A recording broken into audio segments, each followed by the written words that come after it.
आठवें वेतन आयोग यानी कि एट्थ पे कमीशन से जुड़ी एक बड़ी खबर सामने आ रही है, जिससे कि करोड़ों केंद्रीय कर्मचारियों और पेंशनर्स को बड़ी राहत मिल सकती है।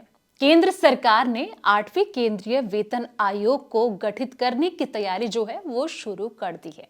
ऐसे में हर किसी कर्मचारी के मन में यही सवाल है कि आखिर उनकी कितनी सैलरी जो है वो बढ़ने वाली है।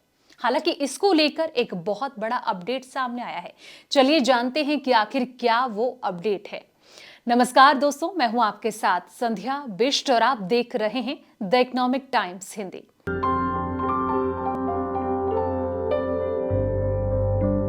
दरअसल मौजूदा वेतन ढांचा दिसंबर 2025 में समाप्त हो रहा है, लेकिन सरकार इससे पहले ही नए आयोग की नियुक्ति की दिशा में सक्रिय हो गई है। सूत्रों के अनुसार यह कहा जा रहा है कि आयोग में चेयरमैन सहित 42 पदों पर भर्तियां जल्द होने वाली है और संभावना है कि अगला महीना इस नए वेतन आयोग के औपचारिक कामकाज की शुरुआत हो जाएगी। ऐसे में आपको बता दें कि वेतन आयोग की सबसे अहम बात होती है कि फिटमेंट फैक्टर। यह एक ऐसा फॉर्मूला है जिससे कि सरकारी कर्मचारियों की नई बेसिक सैलरी जो है वो तय की जाती है। सीधे शब्दों में अगर समझा जाए तो नई बेसिक सैलरी, पुरानी बेसिक सैलरी और वहीं फिटमेंट फैक्टर, ये पूरा गुणा भाग हो सकता है। सातवें वेतन आयोग में ये फैक्टर 2.57 था, यानी कि अगर आपकी बेसिक सैलरी 10,000 रुपए थी तो नए आयोग के अनुसार वह 25,700 हो गई थी।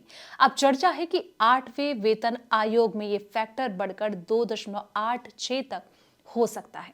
अगर ऐसा होता है तो किसी कर्मचारी की अगर 20,000 की मौजूदा बेसिक सैलरी है तो वो बढ़कर 57,200 तक पहुंच सकती है, यानी कि सीधा 37,000 रुपए से ज्यादा का फायदा मिलेगा। चलिए बातें हैं उस सवाल पे कि किसकी कितनी सैलरी जो है वो बढ़ेगी। तो आपको बता दें कि इस बदलाव का असर कर्मचारियों की जेब पर साफ तौर पर नजर आएगा। कुछ ऐसे अनुमानित आंकड़े दिए गए हैं जो बताते हैं कि अलग अलग बेसिक सैलरी पर फिटमेंट फैक्टर के बदलाव का क्या असर हो सकता है। उदाहरण के लिए अगर आपकी पुरानी सैलरी जो है वो 30,000 थी तो सातवें वेतन आयोग में वह 77,100 रुपए थी, लेकिन आठवें वेतन आयोग में वही सैलरी 85,800 तक जा सकती है। वहीं कुछ कर्मचारी संगठन मांग कर रहे हैं कि फिटमेंट फैक्टर को 3.68 तक बढ़ाया जाए, जिससे कि 30,000 की पुरानी सैलरी 1,10,400 तक पहुंच सकती है।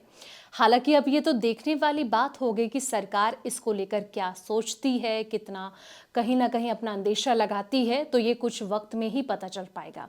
फिलहाल इस वीडियो में इतना ही। जानकारी भरे ऐसे ही तमाम वीडियोस के लिए आप देखते रहें द इकोनॉमिक टाइम्स हिंदी।